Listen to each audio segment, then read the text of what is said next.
നമസ്കാരം. എല്ലാവർക്കും എൻ്റെ ഹരേകൃഷ്ണ ചാനലിലേക്ക് സ്വാഗതം. എല്ലാവർക്കും ശുഭദിനം നേർന്നുകൊണ്ട് നമുക്ക് റീഡിങ്ങിലേക്ക് കിടക്കാം. അപ്പോൾ ഇന്ന് നമ്മൾ നോക്കാൻ പോകുന്നത് നിങ്ങളുടെ ആ ഒരു വ്യക്തിയുടെ, അതായത് നിങ്ങളിൽ നിന്ന് പിരിഞ്ഞു പോയ അല്ലെങ്കിൽ നിങ്ങളിൽ നിന്ന് അകന്നു പോയ ഒരു വ്യക്തിയുടെ ഇന്നത്തെ ഫീലിങ്സ്, നിങ്ങളെക്കുറിച്ച് അവരെന്താണ് ഇന്ന് നിങ്ങളെക്കുറിച്ച് രാവിലെ ചിന്തിച്ചത്, അവർക്ക് നിങ്ങളിലേക്ക് വരാൻ താല്പര്യമുണ്ടോ, ഇതൊക്കെയാണ് നമ്മളിന്ന് പരിശോധിക്കാൻ പോകുന്നത്. ഇതൊരു ജനറൽ റീഡിങ് അഥവാ ഒരു കളക്റ്റീവ് റീഡിങ് ആയതുകൊണ്ട് തന്നെ നിങ്ങളുമായിട്ട് ബന്ധപ്പെട്ട കാര്യങ്ങൾ മാത്രം എടുക്കുക, അല്ലാത്ത കാര്യങ്ങൾ വിട്ടുകളയുക. നിങ്ങളുമായിട്ട് ബന്ധമില്ലാത്ത കാര്യങ്ങൾ തീർച്ചയായിട്ടും നിങ്ങളുടെ ജീവിതത്തിലേക്ക് എടുക്കാതിരിക്കുക. നെഗറ്റീവായിട്ടുള്ള കാര്യങ്ങൾ ഫോഴ്സ്ഫുള്ളി നിങ്ങളുടെ ലൈഫിലേക്ക് അട്രാക്റ്റ് ചെയ്യാതിരിക്കുക. അതുപോലെ തന്നെ ഇതൊരു ടൈംലെസ് റീഡിംഗ് ആണ്, ജെൻഡർലെസ് റീഡിംഗ് ആണ്. ഇത് എപ്പോൾ നിങ്ങൾ കാണുന്നോ അപ്പോൾ നിങ്ങൾക്ക് റെസണേറ്റ് ആവുന്നതാണ്. ഇപ്പോൾ നമുക്ക് റീഡിങ്ങിലേക്ക് കിടക്കാം.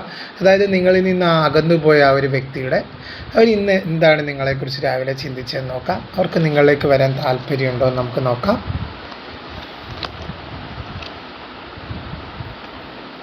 കുറച്ച് കാർഡ് എടുക്കാം. അതിനായിട്ട് വളരെ ബ്യൂട്ടിഫുൾ ആയിട്ടുള്ള കാർഡാണ്.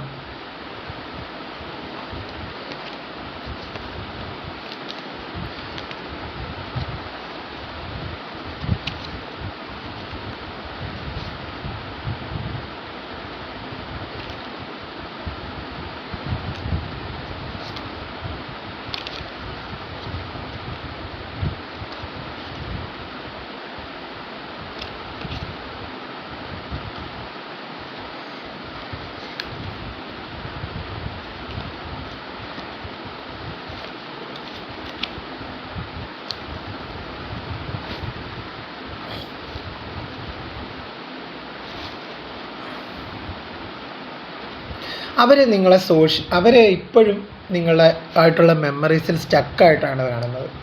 അതായത് നിങ്ങളുമായിട്ട് ഇപ്പം പിരിഞ്ഞിട്ട് വളരെ നാളായി നിങ്ങളുമായിട്ട് ഇപ്പം അകൽച്ചയിലാണ് ആ ഒരു വ്യക്തി. എങ്കിൽ പോലും അവർ ആ ഒരു പഴയ കാര്യങ്ങളിലൊക്കെ സ്റ്റക്കാണ്. നിങ്ങളുടെ ഫോട്ടോസും നിങ്ങൾ അവർക്ക് നേരത്തെ അയച്ച മെസ്സേജും ഒക്കെ അവരെടുത്തിട്ട് നോക്കാറുണ്ട്, ഇടയ്ക്കിടയ്ക്ക് നോക്കാറുണ്ട് അവർ. അതായത് നിങ്ങൾ തമ്മിൽ ഒരുമിച്ച് എവിടെയെങ്കിലും യാത്ര പോയതിൻ്റെ ഫോട്ടോസ്, അല്ലെങ്കിൽ നിങ്ങൾ തമ്മിൽ ആ പഴയ മെമ്മറീസ്, നിങ്ങൾ അവർക്ക് നേരത്തെ അയച്ച ആ മെസ്സേജ് ബ്ലോക്ക് ആണെങ്കിൽ പോലും അവർ ആ ഒരു വ്യക്തി നോക്കുന്നതായിട്ടാണ് കാണുന്നത്. എങ്ങനെ ഈ ഒരു നോ കോണ്ടാക്റ്റ് സംഭവിച്ചെന്ന് അവർക്ക് ഇതുവരെ ഒരു ധാരണയില്ല. കാര്യം വളരെ നല്ല രീതിയിൽ പോയൊരു ബന്ധമാണ്. നിങ്ങളോട് അവർക്ക് അത്രത്തോളം ഒരു സ്നേഹമുള്ളൊരു വ്യക്തിയാണ്. അവർക്കതിൽ വിഷമമുണ്ട്. അപ്പോൾ ഇവിടെ മനസ്സിലാക്കാൻ എനിക്ക് സാധിക്കുന്ന ഒരു കാര്യം എന്ന് പറഞ്ഞു കഴിഞ്ഞാൽ, അവരും നിങ്ങളും തമ്മിലുള്ള ബന്ധം അത്രത്തോളം ആഴത്തിലുള്ളൊരു ബന്ധമാണ്. അവരും നിങ്ങളും തമ്മിലൊരു ഒരു ഡീപ്പായിട്ടുള്ളൊരു ബോണ്ടുള്ളതായിട്ട് കാണുന്നുണ്ട്. അതായത് അവർ ഈ ഒരു ബന്ധത്തെക്കുറിച്ച് നേരത്തെ ഇത്രയും സീരിയസ് ആയിട്ട് ചിന്തിച്ചിരുന്നില്ല. പക്ഷെ നിങ്ങളുടെ ആ ഒരു കൊഴിഞ്ഞുപോക്കിലൂടെയാണ് ആ ഒരു വ്യക്തി, അല്ലെങ്കിൽ നിങ്ങൾ തമ്മിലൊരു നോ കോണ്ടാക്ട് സിറ്റുവേഷൻ വന്നത് അവർക്ക് ആ ഒരു കാര്യത്തെപ്പറ്റി ആ ഒരു വ്യക്തി ആഴത്തിൽ ചിന്തിക്കുന്നുണ്ട്. അത്രത്തോളം നിങ്ങളും ആ ഒരു വ്യക്തിയും തമ്മിലുള്ള ഒരു ആത്മബന്ധം നിലനിൽക്കുന്നതായിട്ട് കാണുന്നു ഈ ഒരു നോ കോണ്ടാക്ട് അവസ്ഥയിൽ പോലും. അതുപോലെ അവർക്ക് ഒരുപാട് വിഷമമുണ്ട് ഈ ഒരു നോ കോണ്ടാക്ട് അവസ്ഥ വന്നത് എന്തുകൊണ്ടാണെന്ന്. അവരൊരു വളരെ ആഴത്തിൽ ഈ ഒരു കാര്യത്തെപ്പറ്റി ചിന്തിക്കുന്നുണ്ട്. അതാണ് ഹെർമിറ്റ് കാർഡ് പറയുന്നത്. അവർ ഏകാഗ്രമായിട്ട് നിങ്ങൾ പോയതോടുകൂടി അവർ കാര്യങ്ങൾ മനസ്സിലാക്കാൻ ശ്രമിക്കുന്നുണ്ട്. എന്തുകൊണ്ട് ഇതിന് പറ്റി, എങ്ങനെ നോ കോണ്ടാക്ട് സിറ്റുവേഷൻ വന്നു. അതുപോലെ അവർക്ക് നിങ്ങളിലേക്ക് എത്താൻ പറ്റാത്ത രണ്ടുപേരും പരസ്പരം ബ്ലോക്ക്ഡ് ആയിരിക്കും. ഈ ഒരു സിറ്റുവേഷൻ രണ്ടുപേരും ബ്ലോക്ക്ഡ് ആയിരിക്കും. വഴക്കിട്ട് ഒരുപാട് നാളായിട്ട് നോ കോണ്ടാക്ട് സിറ്റുവേഷൻ ആയവരെ കാണുന്നു. എന്നിരുന്നാലും ആ ഒരു വ്യക്തി നിങ്ങളിൽ തന്നെ കുടുങ്ങിക്കിടക്കുന്നതായിട്ടാണ് കാണുന്നത്. നിങ്ങളിൽ നിന്നൊരു ഡിറ്റാച്ച്ഡ് ആയിട്ടില്ല അവർക്ക്. അവർ നിങ്ങളെ ബ്ലോക്ക് ചെയ്തു പോയെങ്കിലും അവരുടെ മനസ്സിൽ നിങ്ങളിപ്പോഴും ഉണ്ട്. അതാണ് ഈ ഒരു പേജോസോട് സൂചിപ്പിക്കുന്നത്. അവർ നിങ്ങളെ സോഷ്യൽ മീഡിയ അക്കൗണ്ടിലൊക്കെ സ്പൈ ചെയ്യുന്നതായിട്ട് കാണുന്നുണ്ട്. നിങ്ങളുടെ FB അതുപോലെ നിങ്ങളുടെ ഇൻസ്റ്റഗ്രാം അക്കൗണ്ടുകളിലൊക്കെ നിങ്ങളെ സ്പൈ ചെയ്യുന്നതായിട്ട് കാണുന്നുണ്ട്. അത്രത്തോളം അവർക്ക് നിങ്ങളെ ഇഷ്ടമാണെന്നാണ് എനിക്ക് മനസ്സിലാക്കാൻ സാധിക്കുന്നത്. നിങ്ങൾ എന്തെടുക്കുക എന്നുള്ളൊരു ക്യൂരിയോസിറ്റി അവർക്കുണ്ട്. ഇനി നിങ്ങൾ അവരെ വിട്ടു പോയോ, അല്ലെങ്കിൽ പൂർണ്ണമായി നിങ്ങൾ ഡിറ്റാച്ച്ഡ് ആയോ, അങ്ങനെ ഒരു ചിന്ത ആ ഒരു വ്യക്തിക്കുണ്ട്. അതുപോലെ എനിക്കിവിടെ മനസ്സിലാക്കാൻ സാധിക്കുന്ന ഒരു തേർഡ് പാർട്ടി റിലേഷൻ മൂലമാവാം ഇത് എൻഡ് ആയത്. ആ ഒരു തേർഡ് പാർട്ടി സിറ്റുവേഷൻ എൻഡ് ആയതായിട്ട് ഈ നിങ്ങളുടെ റിലേഷൻഷിപ്പ് എൻഡ് ആവാൻ കാരണം ആ ഒരു തേർഡ് പാർട്ടിയാണ്. പക്ഷേ വരും ദിവസങ്ങളിൽ ആ ഒരു തേർഡ് പാർട്ടി ഇപ്പോഴവർക്കൊരു തേർഡ് പാർട്ടി കണക്ഷൻ ഉള്ളതായിട്ട് കാണുന്നില്ല. നിങ്ങളുടെ വ്യക്തിയും ആ ഒരു തേർഡ് പാർട്ടിയും തമ്മിലുള്ള കണക്ഷൻ എൻഡ് ആയതായിട്ട് കാണുന്നുണ്ട്. ആ ഒരു തേർഡ് പാർട്ടിയോട് അവർക്കൊരു ഫീലിങ്സും ഇല്ല എന്നാണ് കാണുന്നത്.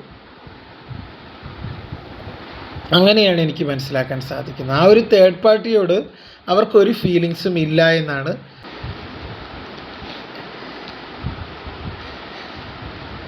അവരെ അവർക്ക് തേർഡ് പാർട്ടിയോട് അവർക്കൊരു ഒരു താല്പര്യം ഇല്ല എന്നാണ് കാണിക്കുന്നത്. ആ ഒരു തേർഡ് പാർട്ടി സിറ്റുവേഷൻ എൻഡ് ആയതായിട്ട് കാണുന്നുണ്ട്. അവർക്ക് നിങ്ങളോടാണ് താല്പര്യം. നിങ്ങളാണ് അവർ നിങ്ങളുടെ അടുത്തേക്ക് വരാനാണ്. നിങ്ങളുടെ ആ ഒരു വ്യക്തിക്ക് മനസ്സിൽ ഇപ്പോഴും നിങ്ങൾക്കൊരു സ്ഥാനമുള്ളതായിട്ടാണ് കാണുന്നത്.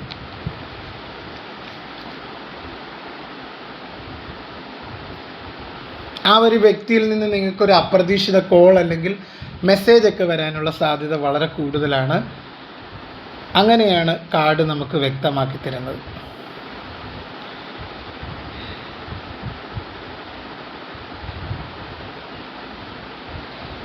നിങ്ങൾക്ക്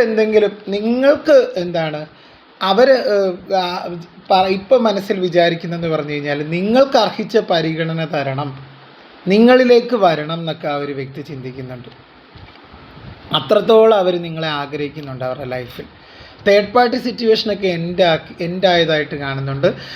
എത്ര അകന്നിരുന്നാലും നിങ്ങൾ തമ്മിലൊരു സോൾ കണക്ഷൻ ഉള്ളതായിട്ട് കാണുന്നു. ഒരു തേർഡ് പാർട്ടി മൂലമാണ് നിങ്ങളുടെ ബന്ധം അവസാനിച്ചെങ്കിൽ ആ ഒരു തേർഡ് പാർട്ടി റിലേഷനൊന്നും ഇപ്പോൾ അവർക്കുള്ളതായിട്ട് എനിക്കിവിടെ നിന്ന് മനസ്സിലാക്കാൻ സാധിക്കുന്നില്ല. അവരുടെ മനസ്സിൽ നിറയെ നിങ്ങളാണ്. നിങ്ങൾക്കൊരു ഗിഫ്റ്റൊക്കെ തരണമെന്ന് അവർ ആഗ്രഹിക്കുന്നുണ്ട്. അപ്രതീക്ഷിതമായിട്ട് നിങ്ങൾക്കൊരു സർപ്രൈസ് തന്നുകൊണ്ട് നിങ്ങളുടെ ലൈഫിലേക്ക് തിരികെ വരണമെന്നാണ് ആ ഒരു വ്യക്തി ഈ ഒരു സമയത്ത് ചിന്തിക്കുന്നതായിട്ട് കാണുന്നത്. അതുപോലെ തന്നെ ഇവിടെ ഒരു ഈക്വൽ ഗീവ് ആൻഡ് ടേക്ക്. അവരെന്ന് പറഞ്ഞു കഴിഞ്ഞാൽ ഇവിടെ ബന്ധത്തിൽ കുറച്ചും കൂടെ ഒരു സുതാര്യമാകണമെന്നൊക്കെ അവർ ചിന്തിക്കുന്നുണ്ട്. അതായത് ബന്ധത്തിൽ അവർ ഒരുപാട് ആ ഒരു ഫീലിങ്സ് ഒന്നും അവർക്ക് പുറത്ത് കാണിക്കാൻ അറിയാത്ത ആളുകളായിരിക്കും. അപ്പം ഇവിടെ എനിക്ക് മനസ്സിലാക്കാൻ സാധിക്കുന്നതെന്ന് പറഞ്ഞാൽ കുറച്ചും കൂടെ ബന്ധത്തിൽ രണ്ടുപേരും തമ്മിലൊരു ഈക്വൽ ഗീവ് ആൻഡ് ടേക്കാണ് ഒരു ബന്ധമെന്ന് പറഞ്ഞത്. ആ ഒരു കാര്യത്തിൽ ആ ഒരു വ്യക്തി ഒരു പരാജയമായിരുന്നായിരിക്കാം നേരത്തെ. പക്ഷേ ഇപ്പോൾ അവർ ചിന്തിക്കുന്നുണ്ട്, രണ്ടുപേരും ഒരേപോലെ ചിന്തിച്ചാൽ മാത്രമേ ഒരു ബന്ധം നല്ല രീതിയിൽ കൊണ്ടുപോകാൻ സാധിക്കൂ. നിങ്ങളിലേക്ക് തിരികെ വന്ന് ഒരു സ്റ്റേബിളായിട്ട് ഈ ഒരു ബന്ധം കൊണ്ടുപോകാൻ ആ ഒരു വ്യക്തി ആഗ്രഹിക്കുന്നുണ്ട്. എന്ത് സിറ്റുവേഷൻ ആണെങ്കിലും ആ ഒരു വ്യക്തിക്ക് നിങ്ങളിലേക്ക് വരണമെന്നാണ് ആഗ്രഹം. അവർ നിങ്ങളെ സ്പൈ ചെയ്യുന്നതായിട്ട് കാണുന്നുണ്ട്. അവർക്ക് നിങ്ങളില്ലാതെ ഇപ്പോൾ ഇരിക്കാനേ വയ്യ, ഇരിക്കാനും പറ്റാത്ത സാഹചര്യം. നിങ്ങളോട് അത്രത്തോളം ഒരു ആത്മാർത്ഥതയുണ്ട് അവർക്കിപ്പോൾ. കാര്യങ്ങളൊക്കെ ഒരു തിരിച്ചറിവിലേക്ക് വരുന്നതായിട്ടാണ് മനസ്സിലാക്കാൻ സാധിക്കുന്നത്. ഒരു തിരിച്ചറിവ് ആ ഒരു വ്യക്തിക്ക് ഉണ്ടാവുന്നുണ്ട്. അപ്പോൾ എന്താണ് അവർ നിങ്ങളെക്കുറിച്ച് ഇന്ന് രാവിലെ ചിന്തിച്ചതെന്ന് ചോദിച്ചു കഴിഞ്ഞാൽ, നിങ്ങളിലേക്ക് ഉടൻ തന്നെ ആ ഒരു വ്യക്തി വരാനായിട്ട് ആഗ്രഹിക്കുന്നുണ്ട്. ഒരു തേർഡ് പാർട്ടിയൊക്കെ എൻഡ് ആയതായിട്ട് കാണുന്നുണ്ട്. അവർക്ക് നിങ്ങളുടെ വാല്യൂ ആ ഒരു വ്യക്തി തിരിച്ചറിയുന്നുണ്ട്. ശരിക്കും നിങ്ങളുടെ മൂല്യം ആ ഒരു വ്യക്തി തിരിച്ചറിയുന്ന ഒരു സമയമാണിത്. നിങ്ങൾ ഒരുമിച്ചൊരു ജീവിതമാണ് അവരിപ്പോൾ ആഗ്രഹിക്കുന്നതെന്നാണ് എനിക്ക് മനസ്സിലാക്കാൻ സാധിക്കുന്നത്. അത്രത്തോളം ആ ഒരു വ്യക്തി നിങ്ങളെ മിസ് ചെയ്യുന്നതായിട്ട് കാണുന്നുണ്ട്. നല്ല രീതിയിൽ പോയിക്കൊണ്ടിരുന്ന ഒരു ബന്ധത്തിലേക്ക് അപ്രതീക്ഷിതമായ ഒരു അതിഥി എന്ന വണ്ണം ഒരു തേർഡ് പാർട്ടി വരികയും നിങ്ങളുടെ ബന്ധം എൻഡാവുകയും ചെയ്തു. അങ്ങനെ ഇപ്പോഴേക്ക് ഇപ്പോൾ അവരുടെ ലൈഫിൽ വേറൊരു വ്യക്തി ഉള്ളതായിട്ട് കാണുന്നില്ല. അവർ നിങ്ങളെക്കുറിച്ചാണ് ചിന്തിക്കുന്നത്. കാര്യം നിങ്ങളെപ്പോലെയുള്ള ഒരു സ്നേഹം അവർ മറ്റെവിടെയും കണ്ടിട്ടില്ല, അത് കിട്ടുകയില്ലെന്ന് അവർക്കറിയാം. നിങ്ങൾ കൊടുത്തതുപോലെ അത്രത്തോളം നിങ്ങൾ ആ ഒരു സ്നേഹത്തിനൊരു സത്യസന്ധമായിട്ട് നിങ്ങൾ ആ ഒരു സ്നേഹം കൊടുത്തൊരു വ്യക്തിയാണ് ആ ഒരു നിങ്ങളുടെ പങ്കാളിക്ക്. ഇപ്പം നിങ്ങളുടെ പ്രണയിതാവായിക്കോട്ടെ, നിങ്ങൾ സ്നേഹിക്കുന്ന നിങ്ങളുടെ ഹസ്ബൻഡ് ആയിക്കോട്ടെ, ആരും ആയിക്കോട്ടെ, എല്ലാവരും കൂടെ ചേർത്താണ് ഞാൻ പറഞ്ഞത്. ഇത് കല്യാണം കഴിക്കുന്നവർക്കും കാണാം, കല്യാണം കഴിച്ചവർക്കും കാണാം, ഇനിയും കല്യാണം കഴിക്കാൻ പോകുന്നവർക്കും കാണാം, പ്രണയിക്കുന്നവർക്ക് കാണാം. എല്ലാവർക്കും വേണ്ടിയുള്ള റീഡിങ്ങാണിത് തീർച്ചയായും. അപ്പോൾ അവരുടെ മനസ്സിൽ നിറയെ നിങ്ങളുടെ ചിന്തകളാണെന്നാണ് എനിക്കിവിടെ നിന്ന് മനസ്സിലാക്കാൻ സാധിക്കുന്നത്. കാര്യം അവർ അത്രത്തോളം നിങ്ങളെ മിസ് ചെയ്യുന്നതായിട്ടാണ് കാണുന്നത്. നിങ്ങളുടെ മെമ്മറീസാണ് അവരെ ഹോണ്ട് ചെയ്യുന്നതായിട്ട് കാണുന്നുണ്ട്. നിങ്ങളുടെ മെമ്മറീസ് ഒരു കിങ് ഓഫ് പെൻഡക്കിൾ, അതായത് നിങ്ങളുടെ അടുത്തേക്ക് വന്ന് ഇതിനൊരു തിരിച്ചറിവുണ്ടാകുന്നുണ്ട് അവർക്ക്.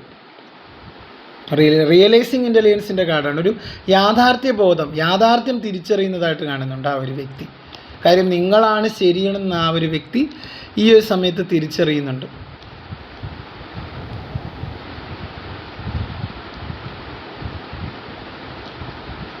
അപ്പം ആ ഒരു വ്യക്തിയുടെ മനസ്സിൽ നിങ്ങൾക്കൊരു പ്രാധാന്യമുണ്ട്, നിങ്ങൾക്കൊരു സ്ഥാനമുണ്ട്, അവർ അർഹിക്കുന്ന പ്രാധാന്യം നിങ്ങൾക്ക് കൊടുക്കുന്നുണ്ട്. ചില കാര്യങ്ങളിൽ ആ ഒരു വ്യക്തിക്ക് റിഗ്രറ്റ് ഉണ്ട്, നിങ്ങളിൽ നിന്ന് അകന്നു പോയതിന് റിഗ്രറ്റ് ഉണ്ട്.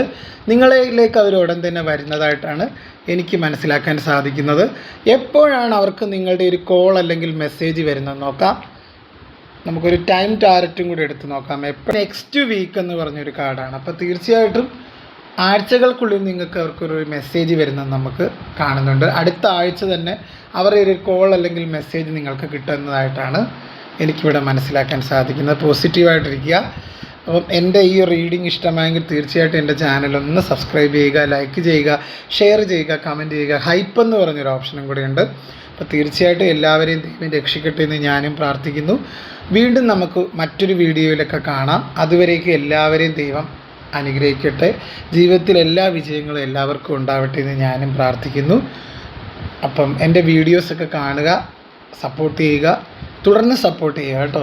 നല്ല രീതിയിൽ സപ്പോർട്ട് ചെയ്യുക. നിങ്ങളുടെയൊക്കെ സപ്പോർട്ടാണ് നമ്മുടെ ഒരു പിന്തുണ എന്ന് പറഞ്ഞു കഴിഞ്ഞാൽ. അപ്പോൾ എല്ലാവരെയും ദൈവം രക്ഷിക്കട്ടെ. അപ്പം ഹരേ കൃഷ്ണ, നമസ്കാരം, നന്ദി.